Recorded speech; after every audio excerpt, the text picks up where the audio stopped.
Welcome friends, आप सभी का स्वागत है संकल्प एकेडमी लर्निंग प्लेटफॉर्म पर। जैसे कि मैंने आप सबको बताया था कि संकल्प एकेडमी लर्निंग प्लेटफॉर्म के माध्यम से आपको CGPSC pre and mains all Vyapam bank SSC railway शिक्षक भर्ती central TET state TET NET SET और डिफेंस से रिलेटेड सारे एग्जाम की तैयारी कराई जा रही है। जो क्लासेस है 21 नवंबर 2021 से स्टार्ट हो रही है। चलिए बात कर लेते हैं। मैं हूं उमा शंकर साहू और मैं आप लोग को संकल्प एकेडमी लर्निंग प्लेटफॉर्म के माध्यम से चाइल्ड डेवलपमेंट एंड पेडागोजी का जो सब्जेक्ट है वो पढ़ाने वाला हूं। आज मैं लेके आया हूं एक नया टॉपिक जिसके बारे में हम आगे पढ़ेंगे। चलिए बात कर लेते हैं हमारे संकल्प एकेडमी लर्निंग हब की जो यूट्यूब चैनल है। उसके अलावा आप हमारे संकल्प एकेडमी लर्निंग एप्लीकेशन को भी आप प्ले स्टोर के माध्यम से आप क्या कर सकते डाउनलोड कर सकते हैं और इजिली साइन इन करके आप हमारे फ्री कोर्सेज के साथ में आप हमारे पैड कोर्सेज को भी एक्सेस कर सकते हैं। चलिए बात कर लेते हैं हमारे कुछ अपकमिंग जो बैचेस है उसके बारे में, जहां पर आपको सीजीपीएससी से लेकर व्यापम के जो सारे एग्जाम्स है उसकी तैयारी कराए जा रहे हैं। और स्टडी मटेरियल के बारे में बात करें तो स्टडी मटेरियल भी आपको पीडीएफ फॉर्म में उपलब्ध कराए जाएंगे और हमारे जो एक्सपर्ट है उसके द्वारा आपके जो डाउट्स है वो भी क्लियर कराए जाएंगे। हमारे कुछ जो स्पेशल बैचेस है इसके बारे में हम बात करें तो प्रतिज्ञा सीजीटेट बैच पेपर 1-2 जो फिफ्थ है शिक्षक पात्रता परीक्षा 2021 इसकी भी तैयारी कराई जा रही है। इसके साथ ही प्रतिज्ञा सीजीटेट बैच पेपर 2 क्लास 6 to 8 इसकी भी तैयारी आपको कराई जा रही है। इसके अलावा हमारे जो अपकमिंग बैचेस है ज्येष्ठ संपरीक्षक सहायक संपरीक्षक छत्तीसगढ़ सामान्य अध्ययन, इसके अलावा आपको combo package CGPSC and CG Vyapam की भी तैयारी कराई जा रही है। इसके साथ साथ सब इंस्पेक्टर भर्ती फूड इंस्पेक्टर सीएसईबी पटवारी परीक्षा इन सब की तैयारी कराई जा रही है। और आप हमें हमारे टेलीग्राम चैनल पर भी ज्वाइन कर सकते हैं। यहाँ पे यूआरएल दिया गया है, आप डायरेक्ट यूआरएल के माध्यम से भी आप हमसे आप जुड़ सकते हैं। आप टेलीग्राम एप्लीकेशन को प्ले स्टोर के माध्यम से इजीली डाउनलोड करिएगा। डाउनलोड करने के बाद आपको जो दिया गया यूआरएल है उसको आपको टाइप करना है और टाइप करके आपको ज्वाइन करना है। तो चलिए आज हम पढ़ने वाले हैं मनोविज्ञान के बारे में। तो इससे पहले आप फटाफट हमारे चैनल को सब्सक्राइब कर लीजिएगा, बेल आइकन को भी प्रेस कर लीजिएगा ताकि आपको अपडेटेड नोटिफिकेशन मिलता रहे। आप लाइक की जो बटन है उसको भी आप प्रेस कर लीजिएगा। चलो जान लेते हैं कि मनोविज्ञान का जो अर्थ है वो क्या होता है, मनोविज्ञान के बारे में क्या कहा गया है। तो मनोविज्ञान को एक ऐसा विज्ञान कहा गया है जहां पे हम प्राणियों के जो व्यवहार का अध्ययन तो करते ही है, साथ साथ जो पशु पक्षी है ना, उसके व्यवहार का भी अध्ययन हम करते हैं। मतलब यहाँ पे प्राणियों के व्यवहार और पशु पक्षियों के व्यवहार का जो अध्ययन है वो सम्मिलित है, इसी को मनोविज्ञान कहा गया। और हम शाब्दिक जो अर्थ के बारे में हम बात करें, मनोविज्ञान के जो शाब्दिक अर्थ के बारे में, तो मनोविज्ञान को मन का विज्ञान कहा गया है और मनोविज्ञान को अंग्रेजी में साइकोलॉजी कहते हैं। और ये साइकोलॉजी कहाँ से आया है? साइकोलॉजी जो शब्द है उसकी उत्पत्ति जो है ग्रीक भाषा से हुई है।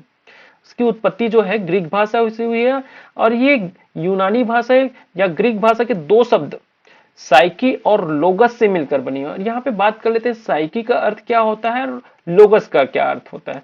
तो साइकी जो शब्द है उसका अर्थ होता है सोल या आत्मा से, और लोगस शब्द का जो अर्थ होता है ज्ञान या नॉलेज।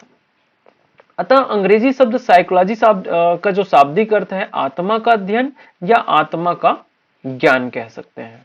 चलिए आगे हम बात करें कि हमारे कुछ फिलोसोफर थे, कुछ दार्शनिक है जिन्होंने मनोविज्ञान को परिभाषित किया हुआ है। यहाँ डेफिनेशन ऑफ साइकोलॉजी यहाँ पे बात कर लेते हैं। क्रो के अनुसार मनोविज्ञान मानव व्यवहार और मानव संबंधों का क्या है? अध्ययन है। ये किसने कहा है? क्रो ने कहा है। अरस्तु व प्लेटो ने आत्मा का विज्ञान कहा है। मनोविज्ञान को अरस्तु और प्लेटो ने आत्मा का विज्ञान कहा है ना। प्रसिद्ध मनोवैज्ञानिक मैकडूगल ने मनोविज्ञान को मन का विज्ञान कहा है। सिगमंड फ्रायड ने मनोविज्ञान को चेतना का विज्ञान कहा है। तो हमारी ये जो दार्शनिक है, ये जो शिक्षा शास्त्री है, इन्होंने क्या कहा है? अपने अपने तरीके से मनोविज्ञान को परिभाषित किया है। बात कर लेते हैं मनोविज्ञान के जो क्रमबद्ध विकास के बारे में। तो क्रमबद्ध विकास जैसे आत्मा का विज्ञान, मन या मस्तिष्क का विज्ञान के बारे में हम बात करते हैं कि कौन कौन से समय में कौन कौन से हमारे दार्शनिक हैं उन्होंने इसको स्वीकार किया है और कब कब इसको अस्वीकार करते चला गया। तो सबसे पहले हम बात कर लेते हैं आत्मा के विज्ञान के बारे में। प्लेटो, अरस्तु, डेकार्टे ने क्या किया? ये जो यूनानी दार्शनिक थे, हमारे फिलोसोफर थे, तो इन्होंने मनोविज्ञान को आत्मा के विज्ञान के रूप में स्वीकार किया। और ये जो आत्मा के विज्ञान के रूप में हम बात करें तो ये 16वीं शताब्दी तक प्रचलित रहा। आत्मा का जो विज्ञान कहा गया वो कब तक, 16वीं शताब्दी तक प्रचलित रहा। उसके बाद हम जब 17वीं शताब्दी जो है उस पर एंटर करेंगे तो ये जो आत्मा का जो विज्ञान है वो अस्वीकार कर दिया गया। बात करें हम मन या मस्तिष्क के विज्ञान की, तो इसको कौन सपोर्ट किए थे, कौन स्वीकार किए थे और कब किए थे, ये बात कर लेते हैं। तो आत्मा के विज्ञान के रूप में मनोविज्ञान की परिभाषा अस्वीकृत हो जाने पर मध्य युग 17वीं शताब्दी के दार्शनिकों ने मनोविज्ञान को मन के विज्ञान के रूप में परिभाषित किया। इनमें मध्य युग के दार्शनिक जो थे इटली के पाम्पोनाजी और तथा थॉमस रीड नाम को जो विशेष। आगे हम बात करें चेतना के विज्ञान के बारे में, तो चेतना के विज्ञान के बारे में मनोविज्ञान 19वीं शताब्दी में मनोवैज्ञानिकों के द्वारा मन या मस्तिष्क के विज्ञान की जगह मनोविज्ञान को चेतना का विज्ञान कहा। और इसमें मुख्य रूप से हम बात करें तो हमारे दार्शनिक जो सिगमंड फ्रायड है उसके नाम मुख्य रूप से लिया जाता है। अब हम बात कर लेते हैं आगे व्यवहार व अनुभूति का विज्ञान। तो मनोविज्ञान 20वीं शताब्दी के प्रारंभ में मनोविज्ञान को व्यवहार के विज्ञान के रूप में जाने जाने लगा या स्वीकार किया जाने लगा।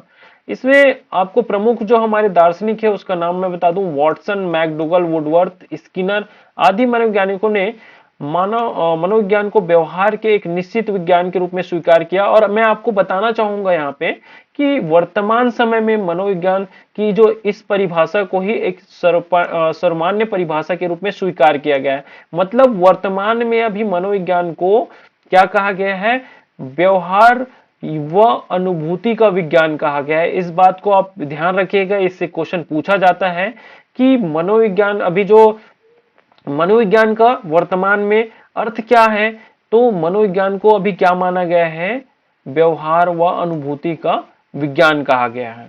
चलिए आगे हम बात कर लेते हैं। ये शॉर्ट ट्रिक आप याद रखिएगा, आम को चाव से खाते हैं। तो आम को चाव से खाते हैं मतलब यहाँ पे आ का जो अर्थ है आत्मा का विज्ञान, और यहाँ पे म का जो अर्थ मन या मस्तिष्क का विज्ञान, और चा से चेतना का विज्ञान, और व से व्यवहार व अनुभूति का विज्ञान। इस तरीके से आप इस ट्रिक के माध्यम से इसको याद कर सकते हैं। बात करें हम वुडवर्थ के शब्दों में, तो वुडवर्थ में इसको एक अच्छे तरीके से इसको बताया है। यहाँ पे आप देखिएगा कि सर्वप्रथम मनोविज्ञान ने अपनी आत्मा का त्याग किया। ये जो है आत्मा का त्याग करके फिर इसने क्या किया, अपने मन का त्याग किया, ये वाला है ना। उसके बाद यहाँ पे कहा गया है कि फिर इसने चेतना को अस्वीकार किया। ये भी क्वेश्चन पूछा गया है। अब वह व्यवहार की विधि को स्वीकार करता है। मतलब अब जो वर्तमान में जो मनोविज्ञान का जो के बारे में हम बात करें तो मनोविज्ञान क्या है, व्यवहार व अनुभूति का विज्ञान है। चलिए आगे हम बात कर लेते हैं कुछ महत्वपूर्ण बातों के बारे में। यहाँ पे वास्तव में मनोविज्ञान के अध्ययन का प्रारंभ अरस्तु के समय दर्शन शास्त्र की एक शाखा के रूप में अनेक शताब्दियों पूर्व हुआ था। और मनोविज्ञान को दर्शन शास्त्र से अलग करने का जो श्रेय है अमेरिकी मनोवैज्ञानिक विलियम जेम्स को जाता है। इसलिए अमेरिका में विलियम जेम्स को मनोविज्ञान का जनक माना जाता है। और मैं आप लोग को बता दूं कि विलियम जेम्स को आधुनिक मनोविज्ञान के जनक कहे जाते हैं। विलियम जेम्स ने 1890 में प्रिंसिपल ऑफ साइकोलॉजी पुस्तक लिखी है जो मनोविज्ञान की एक आधारशिला बनी है। तो ये चीजें आप याद रखिएगा कि जो विलियम जेम्स है उसको आधुनिक मनोविज्ञान के जनक कहे जाते हैं। और इन्होंने ही मनोविज्ञान को दर्शन शास्त्र से अलग करके एक मनोविज्ञान का जो सब्जेक्ट है वो दिया है। और इन्होंने एक पुस्तक भी लिखा है। तो 3 से 4 चीजें आप यहाँ पे याद रखिएगा। सबसे पहले इन्होंने क्या किया कि दर्शन शास्त्र से क्या किया, मनोविज्ञान को अलग कर दिया। दूसरा, मनोविज्ञान के जो आधुनिक मनोविज्ञान के जो जनक है वो विलियम जेम्स कहे जाते हैं। और विलियम जेम्स ने 1890 में प्रिंसिपल ऑफ साइकोलॉजी पुस्तक लिखी है जो क्या हो गया, मनोविज्ञान की एक आधारशिला बन गई। ये चीजें आप याद रखिएगा। प्रसिद्ध ब्रिटिश मनोवैज्ञानिक विलियम मैकडूगल, इन्होंने क्या किया, आउटलाइन साइकोलॉजी नामक जो है पुस्तक इन्होंने लिखी है। दुर्गानंद सिन्हा ने अपनी पुस्तक psychology in a third world country the Indian experience 1986 में प्रकाशित किया। आगे बात करें और कुछ महत्वपूर्ण बातों के बारे में, मनोविज्ञान के आदि जनक जो है अरस्तु कहे जाते हैं, क्योंकि उसकी शुरुआत जो है अरस्तु ने किया था। आधुनिक मनोविज्ञान के जनक जिसके बारे में मैं बात कर रहा था, विलियम जेम्स माने जाते हैं। प्रथम मनोवैज्ञानिक प्रयोगशाला की स्थापना, ये क्वेश्चन पूछे ही जाते हैं, लिपजिंग जर्मनी में विलियम वुंड द्वारा 1879 में की गई है। यहाँ पे आप ये इस चित्र के माध्यम से आप देख सकते हैं। 1892 में अमेरिकन मनोवैज्ञानिक संघ की स्थापना स्टैनली हॉल द्वारा की गई, ये भी आप याद रखिएगा। 1892 में संरचनावाद, 1895 में प्रकार्यवाद, 1913 में व्यवहारवाद की स्थापना की गई और 1928 में एन सेनगुप्त, नरेंद्र नाथ सेनगुप्त व राधा कमल मुखर्जी ने सामाजिक मनोविज्ञान की प्रथम पुस्तक लिखी और 1916 में भारत की प्रथम मनोवैज्ञानिक प्रयोगशाला कलकत्ता विश्वविद्यालय में डॉक्टर एन सेनगुप्त के नेतृत्व में स्थापित की गई। तो ये नाम भी आप याद रखिएगा, एन सेनगुप्त। इनको क्या श्रेय जाता है? भारत में प्रथम मनोवैज्ञानिक प्रयोगशाला जो की स्थापना हुई वो किसको जाता है? इसका श्रेय एन सेनगुप्त को जाता है। 1900 ईस्वी में शिक्षा मनोविज्ञान एक विषय के रूप में प्रारंभ हुआ है। इसको भी आपको एमसीक्यू के रूप में क्वेश्चन पूछे जाते हैं, जिसके बारे में हम आगे देखेंगे। शिक्षा के शाब्दिक अर्थ के बारे में हम बात करें तो शिक्षा शब्द की जो उत्पत्ति है संस्कृत के शिक्ष धातु से हुई है और जिसका अर्थ जो है सीखना या सिखाना होता है। इस प्रकार हम बात करें शिक्षा के बारे में तो शिक्षा जो है निरंतर चलने वाली एक प्रक्रिया है जो जन्म से मृत्यु पर्यंत तक चलते रहता है। और शिक्षा जो है अंग्रेजी शब्द एजुकेशन शब्द का पर्याय है। अंग्रेजी शब्द में शिक्षा को एजुकेशन कहा जाता है और एजुकेशन शब्द की जो उत्पत्ति है लैटिन भाषा कि 3 शब्दों से मानी गई है। एक तो एडुकेटम जिसका अर्थ होता है शिक्षित करना, एडुकेयर जिसका अर्थ होता है बाहर लाना और एडुसियर जिसका अर्थ होता है विकसित करना। चलिए आगे बात करें। शिक्षा की भी परिभाषा दिए हुए हैं हमारे जो दार्शनिक है, जो भारतीय दार्शनिक और जो पाश्चात्य जो दार्शनिक है उनके द्वारा भी शिक्षा के बारे में शिक्षा को परिभाषित किया है। हम बात कर लेते हैं महात्मा गांधी के शब्दों में। शिक्षा से मेरा अभिप्राय बालक और मनुष्य के शरीर, मन तथा आत्मा के सर्वांगीण विकास। आप सबको पता ही है कि शिक्षा के बारे में गांधी जी का क्या मत था।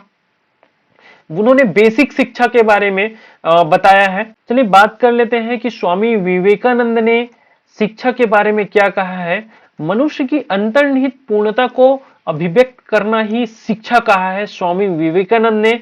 और अरस्तु के अनुसार शिक्षा के बारे में क्या कहा गया है ये जान लेते हैं। अरस्तु ने कहा है कि स्वस्थ शरीर में स्वस्थ मन का निर्माण ही शिक्षा है। प्लेटो के अनुसार शिक्षा का कार्य मनुष्य के शरीर और आत्मा को वह पूर्णता प्रदान करना जिसके लिए वह योग्य है।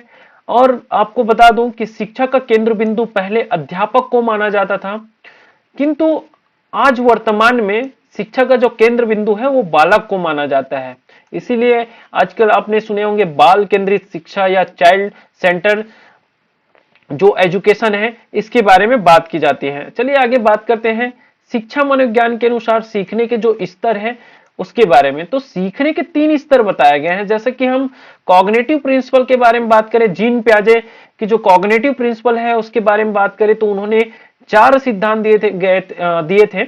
उसी प्रकार से यहाँ पे जो शिक्षा मनोविज्ञान के अनुसार सीखने के जो स्तर है उसके 3 स्तर बताए गए हैं। पहला स्मृति स्तर जो 2 से 7 वर्ष तक बताया गया है और दूसरा अवबोधन स्तर ये आपके 7 से 11 वर्ष तक बताए गए हैं और तीसरा जो है चिंतन स्तर ये जो बताए गए हैं 11 से 15 वर्ष तक। तो ये स्मृति स्तर जो होते हैं, मेमोरी जो लेवल होते हैं, इसके बारे में बात करें कि ये 2 से 7 वर्ष इस स्तर पर बच्चा जो है वस्तुओं, आकृतियों, जीवों आदि की पहचान करना सीखता है। वह वस्तुओं को देखकर, सुनकर, सूंघकर पहचानना शुरू कर देता है। तो ये स्मृति स्तर है। दूसरा जो है हमारा अवबोधन स्तर, जहां पे वो क्या करता है, जो सीखता है ना। अवबोध या बोध मतलब ज्ञान, यहाँ पे समझने की कोशिश करता है। यहाँ पे देखो 7 से 11 वर्ष, इस वर्ष 7 से 11 वर्ष इस स्तर पर बच्चा जो है व्यक्ति, वस्तुओं, आकृति, जीवों इत्यादि को पहचान कर समझना शुरू कर देता है। जैसे कि मैंने बताया कि जो ज्ञान है उसको ग्रहण करना शुरू कर देता है। चिंतन स्तर, तो ये थिंकिंग लेवल है यहाँ पे 11 से 15 साल, ये किशोरावस्था।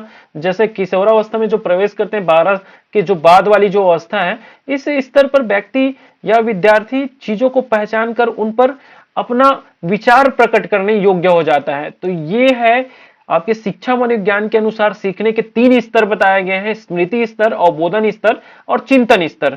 चलिए बात कर लेते हैं हम कुछ अभ्यास प्रश्नों पर। जैसे आप क्वेश्चन को पढ़िएगा और उसका आंसर देने की कोशिश कीजिएगा। बाल मनोविज्ञान के अनुसार शिक्षा के क्षेत्र में मुख्य स्थान है। तो बाल मनोविज्ञान के अनुसार यहां शिक्षा के क्षेत्र में मुख्य स्थान किसका है, ये क्वेश्चन जो है पूछा गया है। तो बाल मनोविज्ञान के अनुसार शिक्षा के क्षेत्र में मुख्य स्थान है बालक का, टिक कर लीजिएगा। मनोविज्ञान का शिक्षा के क्षेत्र में सबसे बड़ा योगदान है। मनोविज्ञान का शिक्षा के क्षेत्र में सबसे बड़ा योगदान है। इसका जो आंसर है क्या है, तो इसका जो आंसर है बाल केंद्रित शिक्षा। चलिए हम बात कर लेते हैं नेक्स्ट जो हमारे एमसीक्यू है। मनोविज्ञान प्रारंभ में किस विषय का अंग था? जैसा कि हमने पढ़े हैं पीछे, आपने थ्योरी जो पढ़े हैं वहां पे हमने देखे थे कि जो पहले मनोविज्ञान को हम दर्शन शास्त्र के अंतर्गत पढ़ते थे और उसको जो अलग करने का जो श्रेय गया वो किसको गया, विलियम जेम्स को गया। तो इसका जो करेक्ट आंसर है दर्शन शास्त्र।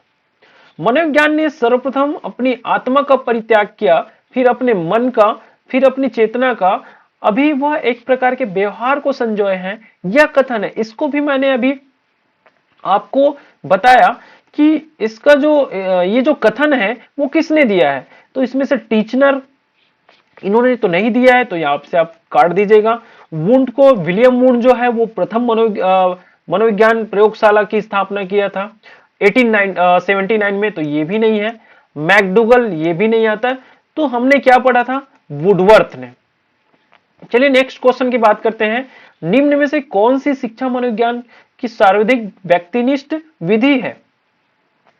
प्रयोगीकरण नहीं है, अवलोकन यहाँ पे नहीं करते हैं। बहिर्दर्शन में हम जो बच्चे हैं उसको मनोविज्ञान के माध्यम से हमको जानना है, तो बहिर्दर्शन हम उनके बाहरी जो बाहरी या व्यवहार जो है, बाहरी जो आवरण है उसको देखकर हम उनके बारे में नहीं पता लगा सकते हैं। उनके अंतर्दर्शन के माध्यम से हम क्या कर सकते हैं, उसके बारे में जान सकते हैं।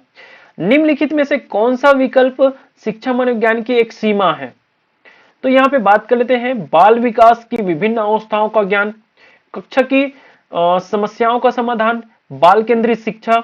तो ये तो मनोविज्ञान की एक सीमा है बोला गया है। तो यहाँ पे व्यक्तित्व विभिन्नताओं की समस्या जो है ये क्या है, मनोविज्ञान की विज्ञान की एक सीमा है। चलिए बात कर लेते हैं नेक्स्ट क्वेश्चन की। प्रयोगात्मक विधि को सर्वप्रथम प्रस्तावित किया। तो प्रयोगात्मक विधि को सर्वप्रथम किसने प्रस्तावित किया? हमने बात किए थे विलियम वुंड के बारे में। नेक्स्ट हमारा क्वेश्चन है शैक्षिक मनोविज्ञान शैक्षिक विकास का एक व्यवस्थित अध्ययन है। शिक्षा मनोविज्ञान की यह परिभाषा खाली स्थान के द्वारा दी गई है। तो ये किसके द्वारा दिया गया है? ये स्टीफन के द्वारा दिया गया है।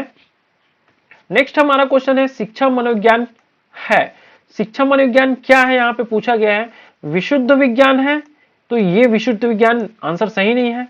व्यवहारिक विज्ञान है, तो शिक्षा मनोविज्ञान जो है व्यवहारिक विज्ञान। देखिए मैं आपको बता दूं कि यहाँ पे शिक्षा का जो अर्थ है व्यवहार में परिवर्तन, और मनोविज्ञान का जो अर्थ है यहाँ पे क्या कहेगा था, हम शाब्दिक अर्थ के बारे में बात करें तो मन का विज्ञान, और दोनों को हम लेके चले तो यहाँ पे व्यवहारिक विज्ञान तो नहीं आता है, क्योंकि एक ही चीज को बताया। अगर हम वर्तमान मनोविज्ञान की जो अर्थ के बारे में बात करें तो व्यवहारिक विज्ञान होता है ना, या उनके व्यवहार में या उनके जो अनुभूति है उसमें परिवर्तन के बारे में बताया गया है। तो ये भी नहीं है।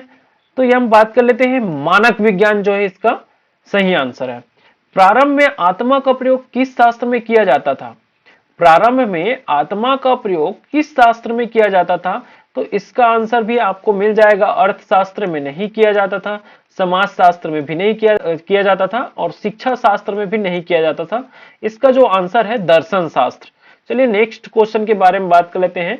1882 ईस्वी में किस मनोवैज्ञानिक द्वारा लंदन में मानवीय विशेषताओं का अध्ययन करने के लिए प्रयोगशाला निर्माण किया गया? 1882 ईस्वी में किस मनोवैज्ञानिक द्वारा? तो ये कैटल नहीं है, गाल्टन भी नहीं है और वुडवर्थ भी नहीं है, तो इसका जो सही आंसर है अल्फ्रेड बिने। शिक्षा मनोविज्ञान का अध्ययन अध्यापक को इसलिए करना चाहिए क्योंकि इससे शिक्षक को आत्मसंतुष्टि मिल सके, इससे वह दूसरों को प्रभावित कर सके, इससे वह अपनी परीक्षाओं में प्रथम आ सके, इसकी सहायता से अपने शिक्षण को अधिक प्रभावशाली बना सके। यहाँ पे आपको क्या करना है कि जितना जो ज्यादा ही पॉजिटिव लगे वहां पे आपको आंसर क्या करने हैं, टिक करने हैं। तो इससे क्या होता है, शिक्षक को आत्मसंतुष्टि मिल सके, तो ये सही आंसर नहीं हो सकता।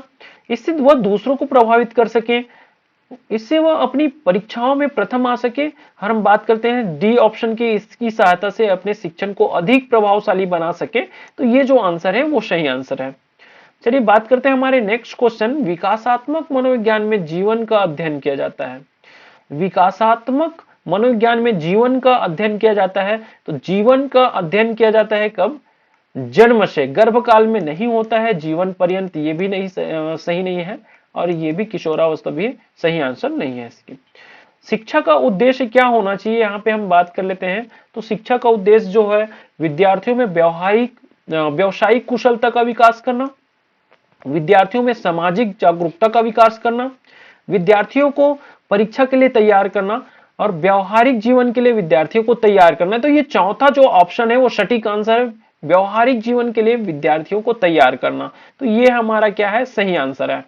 वह कौन सा स्थान है जहां बच्चे में संज्ञानात्मक विकास, कॉग्निटिव डेवलपमेंट को सबसे बेहतर तरीके से परिभाषित किया जाता है?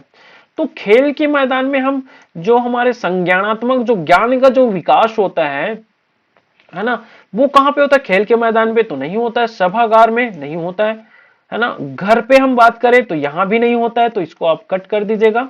और सबसे ज्यादा संज्ञानात्मक विकास जो बेहतर तरीके से जो होता है वो विद्यालय एवं कक्षा कार्यालय में होता है। चलिए नेक्स्ट क्वेश्चन की बात कर लेते हैं, आधुनिक मनोविज्ञान का क्या अर्थ है? तो जैसा कि हमने पिछले थ्योरी जो पार्ट हमने पढ़े हैं वहां पे मैंने बताया है कि आधुनिक मनोविज्ञान को क्या कहा गया है, आत्मा का विज्ञान नहीं कहा गया है। ये तो हम क्रमबद्ध विकास देखें तो आत्मा का विज्ञान जो है फर्स्ट था, है ना। सेकंड में मन का विज्ञान था। उसके बाद हम बात करें तो ये बी जो ऑप्शन है वो भी शरीर का जो अध्ययन है ये भी गलत आंसर है। यहाँ पे सटीक जो आंसर है और सही आंसर जो है व्यवहार का अध्ययन। चलिए नेक्स्ट हम बात कर लेते हैं नेक्स्ट क्वेश्चन की। तो शिक्षा मनोविज्ञान की जो उत्पत्ति का वर्ष कौन सा माना जाता है? तो शिक्षा मनोविज्ञान की उत्पत्ति का कौन सा वर्ष माना जाता है, इसके बारे में हमने पढ़े हैं।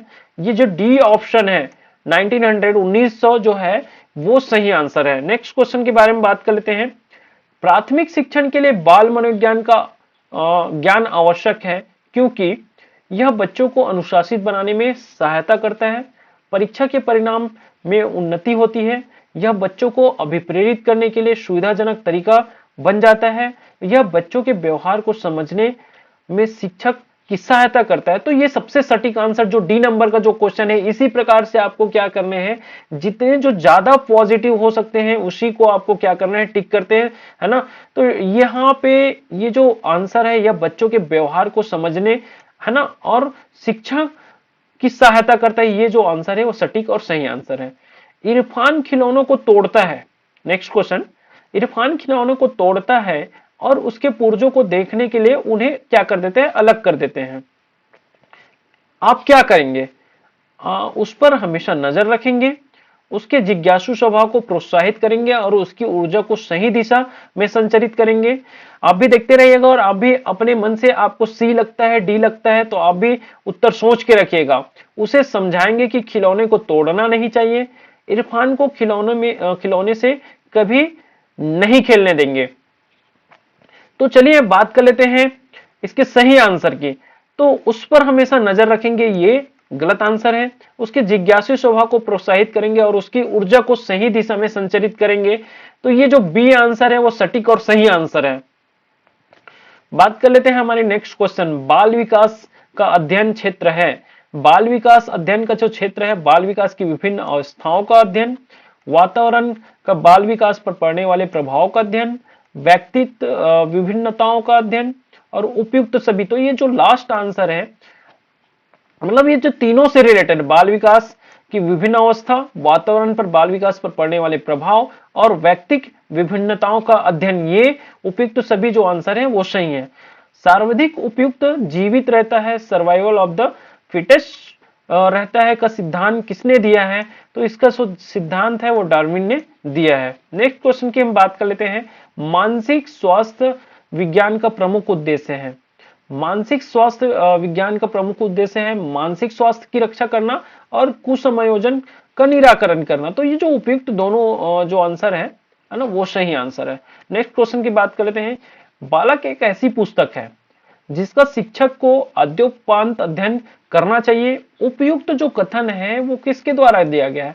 तो इसका जो कथन है वो रूसो के द्वारा दिया गया है। बात कर लेते हैं निम्नलिखित में से कौन सा कथन शिक्षण के बारे में सत्य नहीं है। तो यहां पे हमको क्या करना है, एक ऐसा आंसर ढूंढना है जो शिक्षण के बारे में सत्य नहीं है। तो शिक्षण में सुधार किया जा सकता है, ये शिक्षण के बारे में सही है। शिक्षण औपचारिक किया जा सकता है, ये भी सही है। शिक्षण विज्ञान के साथ साथ कला है, ये भी सही है। मतलब ये तीनों सही है। मतलब जो हमारा आंसर जो है वो शिक्षण अन्वेषण है, तो ये टिक कर लीजिएगा आप। प्राथमिक विद्यालयों में बालकों के लिए निम्नलिखित में से किसे बेहतर मानते हैं? प्राथमिक विद्यालयों में बालकों के लिए निम्नलिखित में से किसे बेहतर मानते हैं? वीडियो अनुरूपण, प्रदर्शन को, स्वयं के द्वारा किया गया अनुभव और उपयुक्त सभी। तो यहाँ पे हम जो वीडियो अनुरूपण है वो सही आंसर नहीं है, हमारा प्रदर्शन भी सही आंसर नहीं है, स्वयं के द्वारा किया गया जो अनुभव है वो सही आंसर है, उपयुक्त सभी जो दिया गया है वो सही आंसर नहीं है। ये जो सी नंबर है वो सही आंसर है। बाल विकास के शैक्षिक निहितार्थ से संबंधित नहीं है। शैक्षिक निहितार्थ से संबंधित नहीं है तो विद्यालय तथा समुदाय को जोड़ना ये शैक्षिक निहितार्थ है।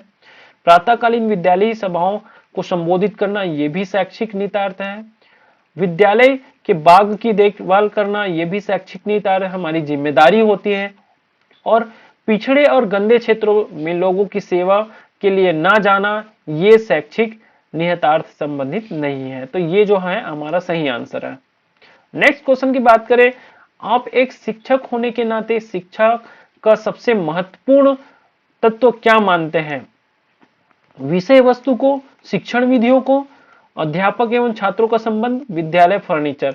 तो विषय वस्तु नहीं हो सकते, शिक्षण विधियां भी नहीं हो सकती, विद्यालय एवं फर्नीचर भी नहीं हो सकते, अध्यापक एवं छात्रों का जो संबंध है वो महत्वपूर्ण है।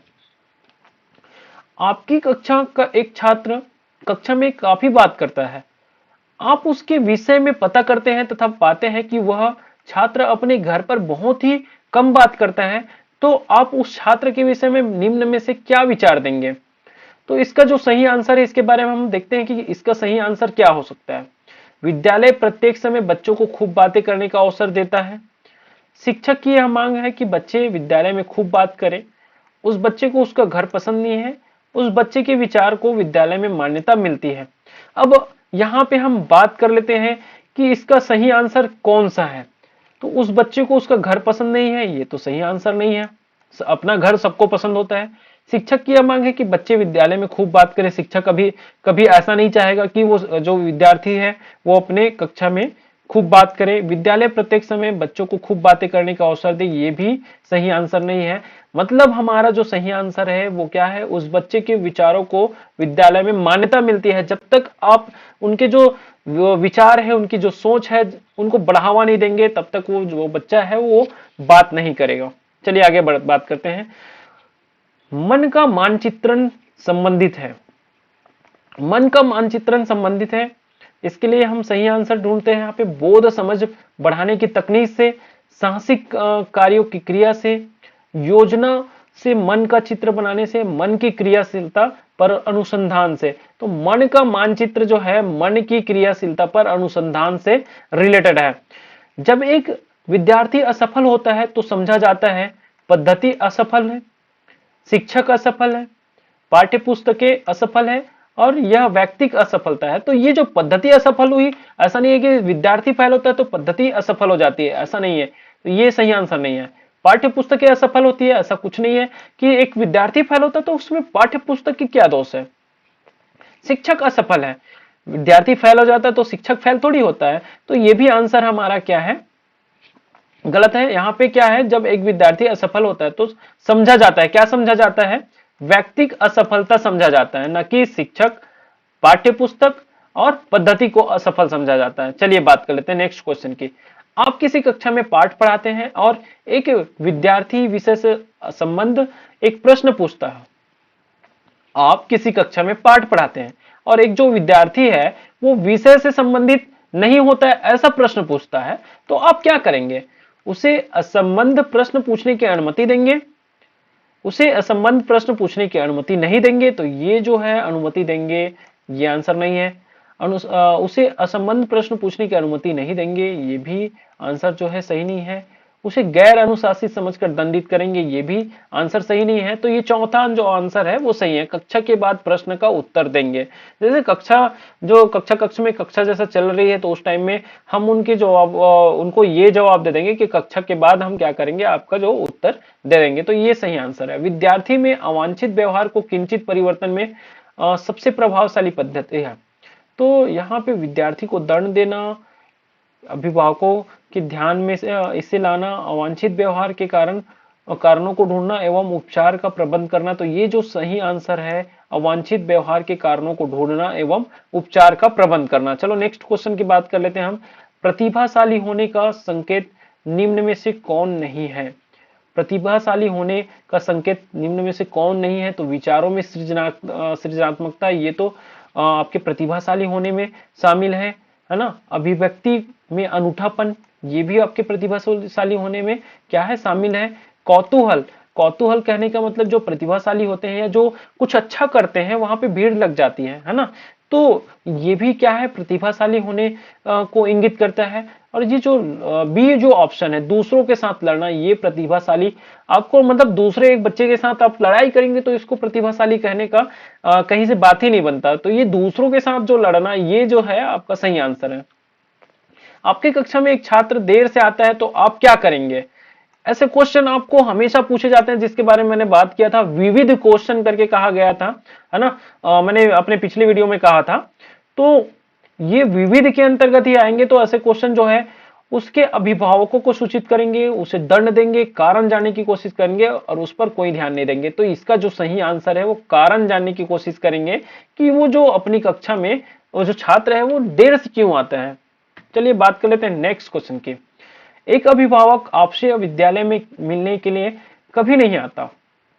आप बच्चे की अपेक्षा करेंगे, आप अभिभावक को लिखेंगे, आप स्वयं उनसे मिलने जाएंगे, बच्चे को दंड देना शुरू करेंगे। तो यहाँ इसका जो आंसर है, आप बच्चे की अपेक्षा करेंगे, तो ये उपेक्षा करेंगे है, ये आंसर सही नहीं है।